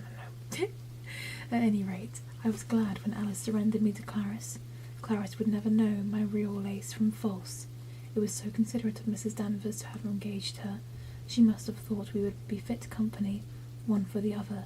Now that I knew the reason for Mrs. Danvers' dislike and resentment, it made things a little easier. I knew it was not just me personally that she hated, but what I represented. She would have felt the same towards anyone who had taken Rebecca's place. At least that was what I understood from Beatrice the day she came for lunch. "Did you not know?" she had said. "She simply adored Rebecca." Those words had shocked me at the time. Somehow I had not expected them. When I thought it over, I began to lose my first fear of Mrs. Danvers. I began to worry for her. I could imagine what she must feel. It must hurt her every time she heard me called Mrs. De Winter. Every morning when she took me upon the house telephone and spoke to me, and I answered, "Yes, Mrs. Danvers," she must be thinking of another voice. When she passed through the rooms and saw traces of me about the place, a beret on the window seat, a bag of knitting on a chair, she must think of another one, who had done these things before, even as I did, who had never known Rebecca. Mrs. Danvers knew how she walked and how she spoke. Mrs. Danvers knew the colour of her eyes, her smile, the texture of her hair. I knew none of these things. I had never asked about them, but sometimes I felt Rebecca was so real to me as she was to Mrs. Danvers. Frank had told me to forget the past, and I wanted to forget. But Frank did not have to sit in the morning room as I did every day and touch the pen she had between her fingers. He did not have to rest his hands on the blotter and stare in front of him at her writing in the pigeonholes. He did not have to look at the candlesticks on the mantelpiece, the clock, the vase in which the flowers stood, the pictures on the walls, and remember every day that they belonged to her. She had chosen them. They were not mine at all. Frank did not have to sit in her place in the dining room, hold the knife and fork that she had held, drink from her glass. He did not throw a coat over his shoulders, which had been hers, nor find her handkerchief in the pocket. He did not notice, every day as I did, the blind gaze of the old dog in its basket in the library, who lifted its head when it heard my footstep, the footstep of a woman, and sniffing the air, dropped its head again, because it was not the one she sought. Little things, meaningless and stupid in themselves, but they were there for me to see, for me to hear, for me to feel. Dear God, I did not want to think about Rebecca. I wanted to be happy. I wanted to make Maxim happy, and I wanted us to be together. There was no other wish in my heart but that. I could not help, as if she came to me in thoughts, in dreams. I could not help it. If I felt like a guest in Mandalay, my home, walking where she had trodden, resting where she had lain, I was like a ghost, biding my time, waiting for the return of the hostess. Little sentences, little reproofs, reminding me every hour, every day. "Firth," I said, coming into the library on a summer morning, my arms full of lilac. "Firth, where can I find a tall vase for these? They are too small in the flower room." "The white alabaster vase in the drawing room is always used for the lilac, madam." "Oh, wouldn't it be spoilt? It might get broken." "Mrs. De Winter always used the alabaster vase, madam." "Oh, I see." Then the alabaster vase was brought for me already filled with water, and as I put the sweet lilac in the vase and arranged the sprigs, one by one, the mauve warm scent filling the room, mingling with the smell of the new mown lawn outside, coming from the open window, I thought, Rebecca did this. She took the lilac, as I am doing, and put the sprigs one by one in the white vase. I'm not the first to do it. This was Rebecca's vase. This is Rebecca's lilac. She must have wandered out into the garden as I did, that floppy garden hat that I had seen once at the back of the cupboard in the flower room, hidden under some old cushions, and crossed the lawn to the lilac bushes, whistling, perhaps, humming a tune, calling to the dogs to follow her, carrying in her hands the scissors that I carried now. "Firth, could you move that bookstand on the table in the window, and I will put the lilac there?" Mrs. De Winter always had the alabaster case on the table behind the sofa, madam. Oh, well. I hesitated, the vase in my hands, Firth's face impassive. He would obey me, of course, if I said I preferred to put the vase on the smaller table by the window. He would move the bookstand at once. All right, I said. Perhaps it would look better on the larger table, and the alabaster vase stood as it always has done, on the table behind the sofa. Beatrice remembered her promise of a wedding present. A large parcel arrived one morning, almost too large for Robert to carry. I was sitting in the morning room, having just read the menu for the day. I have always had a childish love of parcels. I snipped the string excitedly and tore off the dark brown paper. It looked like books. I was right, it was books. 4 big volumes, a history of painting, and a sheet of notepaper on the first volume saying, I hope this is the sort of thing you like, and signed, Love from Beatrice. I could see her going into the shop in Wigmore Street and buying them, looking about her in her abrupt, rather masculine way. I want sets of books for someone who is keen on art, she would say, and the attendant would answer, Yes, madam, will you come this way? She would finger the volumes a little suspiciously. Yes, that's about the price. It's for a wedding present. I want them to look good. Are these all about art? Yes. This is a standard work on the subject. The assistant would pay, and then Beatrice must have written... Oh. The assistant would say, and then Beatrice would have written her note and paid her cheque, and given the address. Mrs. D. Winter, Mandalay. It was nice of Beatrice. There was something rather sincere and pathetic about her going off to a shop in London and buying me these books because she knew I was fond of painting. She imagined me, as I expect, sitting down on a wet day and looking solemnly at the illustrations, and perhaps getting a sheet of drawing paper and a paint box and copying one of the pictures. Dear Beatrice, I had a sudden, stupid desire to cry. I gathered up the heavy volumes and looked round the morning room for somewhere to put them. They were out of place in this fragile, delicate room. Never mind, it was my room now, after all. I arranged them in a row on top of the desk. They swayed dangerously, leaning over one another. I stood back a bit to watch the effect. Perhaps I moved too quickly and it disturbed them. At any rate, the foremost one fell, and the others slid after him. The obsessed little china cupid who had hitherto stood on the desk, except for the candlesticks. He fell too to the ground, hitting the waste paper basket as he did so, and broke into fragments. I glanced hurriedly at the door, like a guilty child. I knelt on the floor to put them in, and I hid the envelope at the back of one of the drawers in the desk. Then I took up the books to the library, and found room for them on the shelves. Maxim laughed when I showed them to him with pride. Dear old Bee, he said. You must have had a success with her. She never opens a book if she can help it. Did she say anything about, what she thought of me? I asked. The day she came to lunch? No, I don't think so. I thought she might have written or something. Beatrice and I don't correspond unless there's a major event in the family. Writing letters is a waste of time, said Maxim. I suppose I was not a major event. Yet if I had been Beatrice and had a brother, and the brother married, surely one would have said something, expressed an opinion, written 2 words. Unless, of course, one had taken a dislike to the wife, or thought her unsuitable, and of course it would be different. Still, Beatrice had taken the trouble to go up to London to buy the books for me. She should not have done that if she disliked me. It was the following day, I remember, when Firth, who had brought in the coffee after lunch to the library, waited a moment, hovering behind Maxim, and said, Can I speak with you, sir? Maxim glanced up from his paper. Yes, Firth, what is it? He said, rather surprised. Firth wore a stiff, solemn expression, his lips pursed. I thought at once his wife had died. It's about Robert, sir. There's been a slight unpleasantness between him and Mrs. Danvers. Robert is very upset. Oh, Lord, said Maxim, making a face at me. I bent down to fondle Jasper, my unfailing habit in moments of embarrassment. Yes, sir. It appears Mrs. Danvers has accused Robert of secreting a valuable ornament from the morning room. It is Robert's business to bring in the fresh flowers in the morning room and place the vases Mrs. Danvers went in. Oh, too fast. It is Robert's business to bring in the fresh flowers to the morning room and place the vases. Mrs. Danvers went in the morning room after the flowers had been done, and noticed one of the ornaments was missing. It was there yesterday, she said. She accused Robert of either taking the ornament or breaking it and concealing the breakage. the breakage. Robert denied both accusations most emphatically and came to me nearly in tears. Sir, you may have noticed he was not himself at lunch. I wondered why he handed me the cutlets without giving me a plate, murmured Maxim.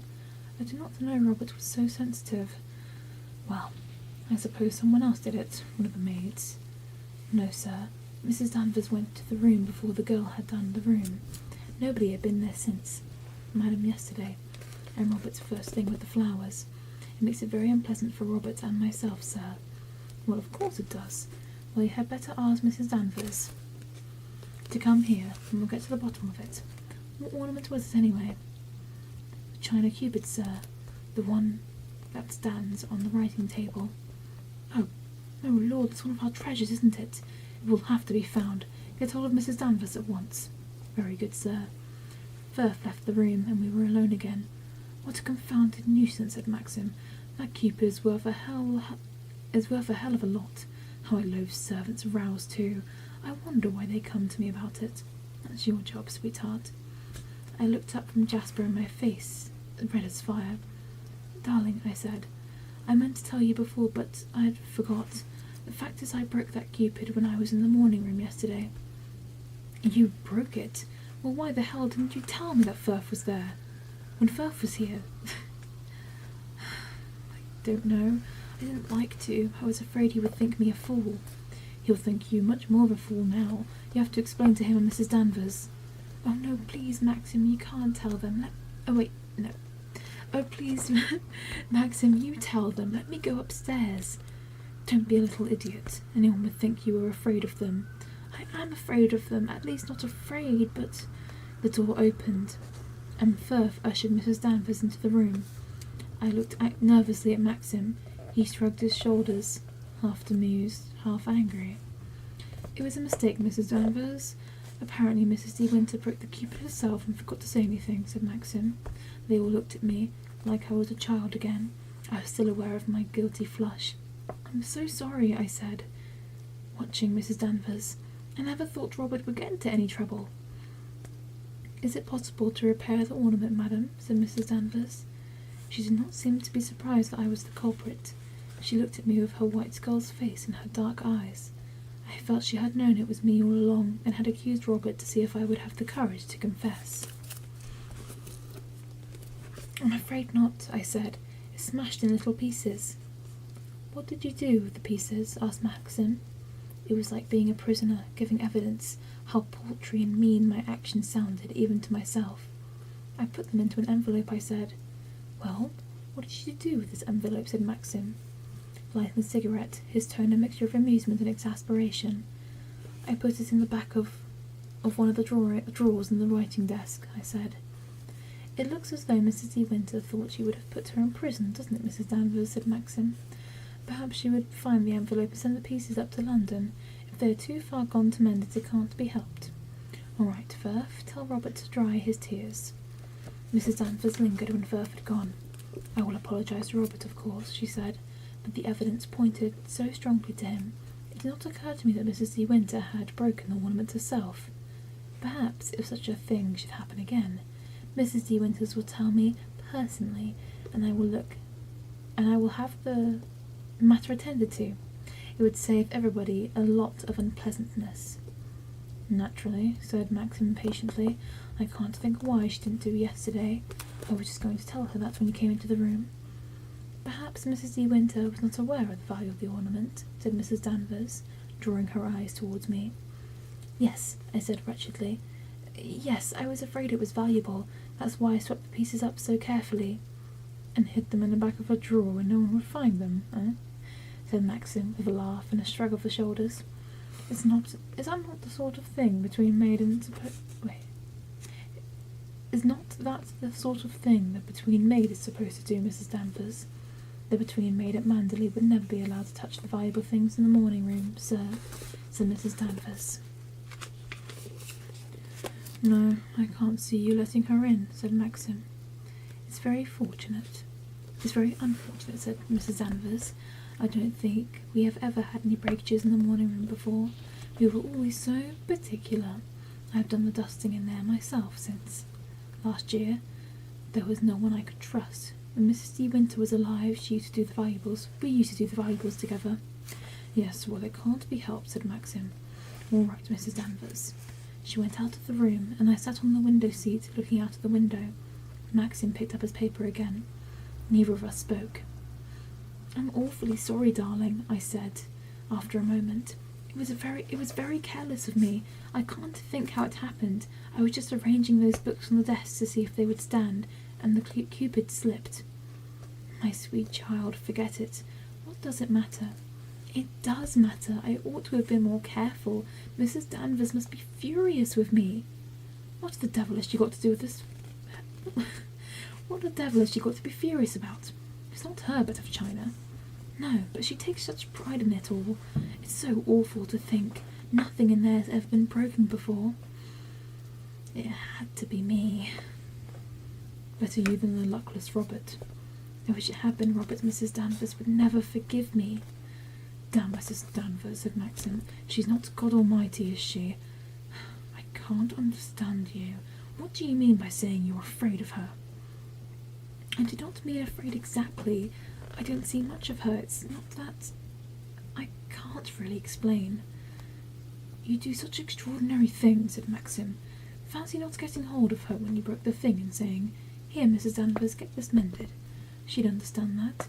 Instead of which you scrape up the remains in an envelope and hide them at the back of a drawer, just like a between maid, as I said, and not the mistress of the house. I am like a between maid, I said softly. I know I am in lots of ways. That's why I have so much in common with Clarice. We are on the same sort of footing, and that's why she likes me. I went and saw her mother the other day, and do you know what she said?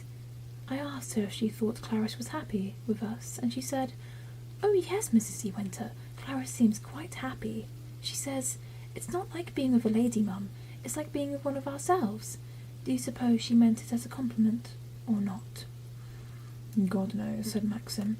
Remembering Clarice's mother, I should take it as a direct insult. Her cottage is generally a shambles and smells of boiled cabbage. At one time she had 9 children under 11, and she herself used to patter about in that patch of garden with no shoes nor stocking round her head. We nearly gave her a notice to quit. Why Clarice looks as neat and clean as she does, I can't imagine. She's been living with her aunt, I said, feeling rather subdued. I know my flannel skirt has a dirty mark down the front, but I never walked barefoot with a stocking round my head. I know now why Clara did not stain my underclothes as Alice had done. Perhaps that's why I prefer calling on Clarice's mother to calling on people like the bishop's wife, I went on. The bishop's wife never said I was one like yourselves. If you wear that grubby skirt when you call on her, I don't suppose she does, said Maxim. Of course I didn't call on her in my old skirt. I wore a frock, I said. And anyway, I don't think much of people who judge one by one's clothes.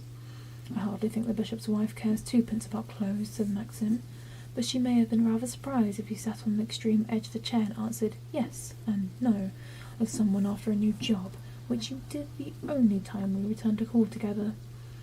I can't help being shy. I know you can't, sweetheart, but you don't make an effort to conquer it. Let's zip this up again. Hang on. There we go. I keep on slipping. I don't think that's very unfair. Oh, I think that's very unfair, I said. I try every day, every time I go out to meet anyone new. I'm always making efforts. You don't understand. Isn't all very well for you? You're used to that sort of thing. I've not been brought up into it. Rot, said Maxim. It's not a question of bringing up, as you put it. It's a matter of application. You don't think I like calling on people, do you? It bores me stiff, but it has to be done in this part of the world. We're not talking about boredom, I said. There's nothing to be afraid of in being bored. If I was just bored, it would have been different. I hate people looking me up and down as though I were a prize cow. Who looks you up and down? All the people down here. Everybody. What does it matter if they do? It gives them some interest in life. Why must I be the one to supply the interest and have all the criticism? Because life at Manderley is the only thing that ever interests anyone down here. What a slap in the eye I must be to them, then. Maxim did not answer. He went on, looking at his paper. What a slap in the eye I must be to them, I repeated, and then, I suppose that's why you married me, I said. You knew I was dull and quiet and inexperienced, so that there would never be any gossip about me. Maxim threw his paper on the ground and got up from his chair. What do you mean? He said. His face was dark and queer, and his voice was rough. Not his voice at all. I don't know, I said, leaning back against the window. I don't mean anything. Why do you look like that? What do you know about the gossip down here? He said. I don't, I said, scarcely by the way he looked at me. I only said it's because of something to say. Don't look at me like that, Maxim. What have I said? What's the matter? Who's been talking to you? He said, slowly. No one. No one at all. Why did you say what you did? I tell you, I don't know. It just came to my head. I was angry, cross. I do hate calling on these people. I can't help it, and you criticize me for being shy. I didn't mean it. Really, Maxim, I didn't. Please believe me. It was not a particularly attractive thing to say, was it? He said. No, I said. No, it was rude, hateful. He stared at me, moodily, his hands in his pockets, rocking backwards and forwards on his heels.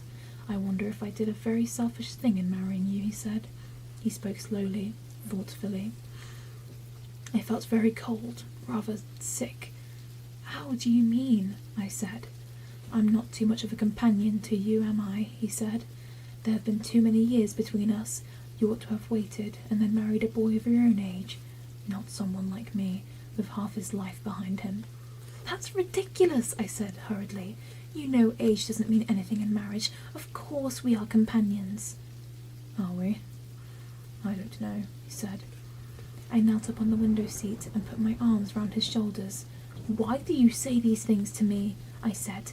You know I love you more than anything in the world. There has never been anyone but you. You are my father and my brother and my son. All those things. It was my fault, he said, not listening. I rushed you into it. I never gave you a chance to think it over. I did not want to think it over, I said. There was no other choice. You don't understand, Maxim. When one loves a person... Are you happy here? He said, looking away from me out of the window. I wonder sometimes. You've got thinner, lost your colour. Of course I'm happy, I said. I love Manderley. I love the garden. I love everything. I don't mind calling on people. I just said that to be tiresome. I call on people every day if you want me to. I don't mind what I do. I'm never one for a moment. I've never for one moment regretted marrying you. Surely you must know that. He patted my cheek in his terrible absent way and bent down and kissed top of my head. Poor lamb, you don't have much fun, do you? I'm afraid I'm very difficult to live with. You're not difficult, I said eagerly. You are easy, very easy, much easier than I thought it would be. I used to think it would be dreadful to be married, that one's husband would drink or use awful language or grumble if the toast was soft at breakfast, and be rather unattractive altogether. Smile, possibly. You don't do any of those things. Good God, I hope not, said Maxim, and he smiled. I seized the advantage of his smile. I smiled too and took his hands and kissed them. How absurd to say we are not companions, I said. Why, look how we sit here every evening, you with your book or a paper, and me with the knitting, just like cups of tea, just like old people, married for years and years. Of course we are companions, of course we are happy. You talk as though you thought we had made a mistake. You don't mean it like that, do you, Maxim? You know our marriage is a success, a wonderful success. If you say so, then it's all right, he said. No, but you think it too, don't you, darling? It's not just me. We are happy, aren't we? Terribly happy. He did not answer. He went on staring out of the window while I held his hands. My throat felt dry and tight, and my eyes were burning.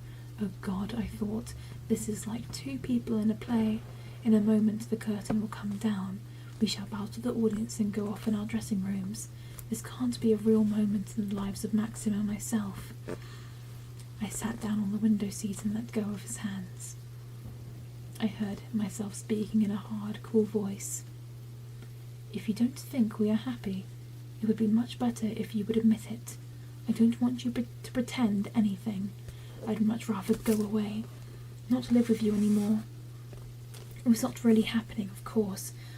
It was the girl in the play talking, not me to Maxim. I pictured the type of girl who would play the part, tall and slim, rather nervy. Well, why don't you answer me? He took my face in his hands and looked at me, just as he had before, when Firth had come into the room with tea, the day we went to the beach. How can I answer you, he said.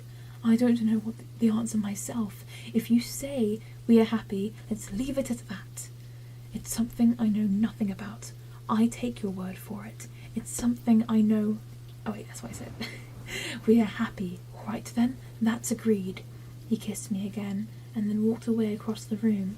I went on sitting by the window seat, and stiff and straight, my hands in my lap. You say all this because you're disappointed in me, I said. I'm gauche and awkward. I dress badly. I'm shy with people. I warned you in Monte Carlo how it would be. You think I'm not right for Mandalay? Don't talk nonsense, he said. I've never said you dress badly or gauche. It's your imagination. As for being shy, you'll get over that. I've told you so before. We've argued in a circle, I said. We've come right back to where we started. This all began because I broke the Cupid in the morning room. If I hadn't broken the Cupid, none of us would have happened. We'd have been drunk our coffee and gone out into the garden. That damn infernal Cupid, said Maxim wearily. Do you really think I care whether it's in 10,000 pieces or not? Was it very valuable? Heaven knows, I suppose so. I've really forgotten. Are all those things in the morning room valuable? Yes, I believe so. Why are all the most valuable things put in the morning room? I don't know. I suppose because they looked well there. Were they always there when your mother was alive? No, I don't think they were. They were scattered about in the house. The chairs were in the lumber room, I believe. When was the morning room furnished as it is now? When I was married. I suppose the Cupid was put there then? I suppose so. Was that found in the lumber room? No, I don't think it was. As a matter of fact, I believe it was a wedding present. Rebecca knew a lot about china. I did not look at him. I began to polish my nails. He had said the word quite naturally, quite calmly. It had been no effort to him. After a minute I glanced at him swiftly. He was standing by the mantelpiece, his hands in his pockets. He was staring straight in front of him. He is thinking about Rebecca, I said to myself. He is thinking how strange it was that a wedding present to me should have been the cause of destroying a wedding present to Rebecca. He is thinking about the Cupid. He is remembering who gave it to Rebecca. He is going over in his mind how the parcel came and how pleased she was. Rebecca knew a lot about china. Perhaps he came into the room and she was kneeling on the floor, wrenching open the little crate in which the Cupid was packed. She must have glanced at him and smiled. Look, Max, she would have said. Look what we've been sent. And then she would have plunged her hand down into the shavings and brought out the Cupid who stood on one foot, his bow in his hand.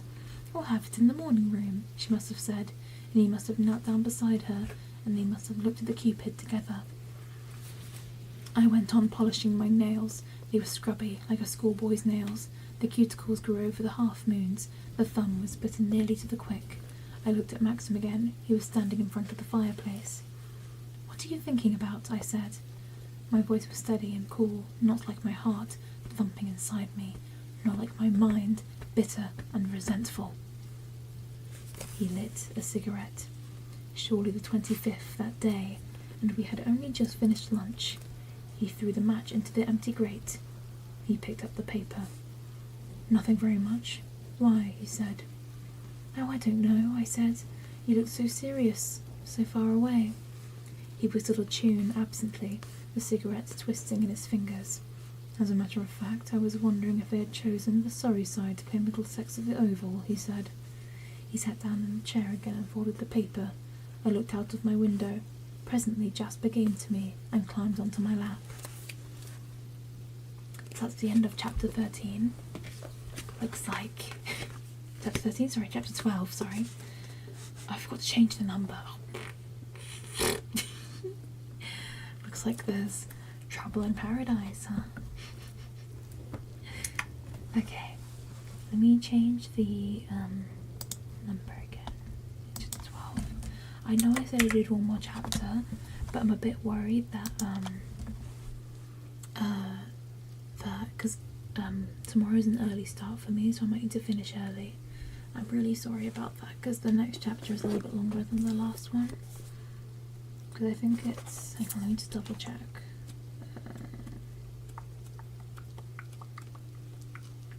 It's... like... a little bit over 10 pages, around the same length as the last one. I think a little bit longer than the last one, actually. Wait. Yeah, a little bit longer than the last one. I feel like the last one took quite a while. So I am going to finish up for tonight, guys. But, yeah, I feel really bad about it, but I feel like Sunday is like the best day for a stream like this because it's nice and chill. But maybe I'll move these streams to like a little bit late, not later, on like a different day, so I can do them for a little bit longer. But yeah, that's the end of the stream for today. Thank you guys for watching. I hope you enjoyed the ASMR. I had a lot of fun reading. We had a lot of dramatic arguments, didn't we, guys? It was very intense. But you know what I'll do? I'll read the first sentence of the next chapter, because why not? Maxim had to go up to London at the end of June to some public dinner. There you go. So next time, I guess we'll hear more about Maxim's dinner, or perhaps what our protagonist is doing around Manderley when he's not around. So, yeah, that will be in the future. I think this book's quite long, isn't it? Yeah. It's going to take a while to get through, but we'll make it. We'll make it, guys. Yeah. But, yeah, thank you guys for watching this ASMR stream. It's been a lot of fun. Hopefully I can do more in the future. Well, I will, because I'll let you guys know, because I might as well next week, not next week, my brain is so fried. After stream I'm gonna post my schedule for next week. I've already put up the waiting rooms, so I don't know if you've seen, but I am gonna be doing another ASMR next week. Yay! I'm also gonna be playing Undertale next week, which is really exciting. So I look forward to that, guys. And I hope you had a nice relaxing time, and I will see you guys on Tuesday. I think is my first stream back. I think it's Tuesday. Yeah. Bye everyone. Bye.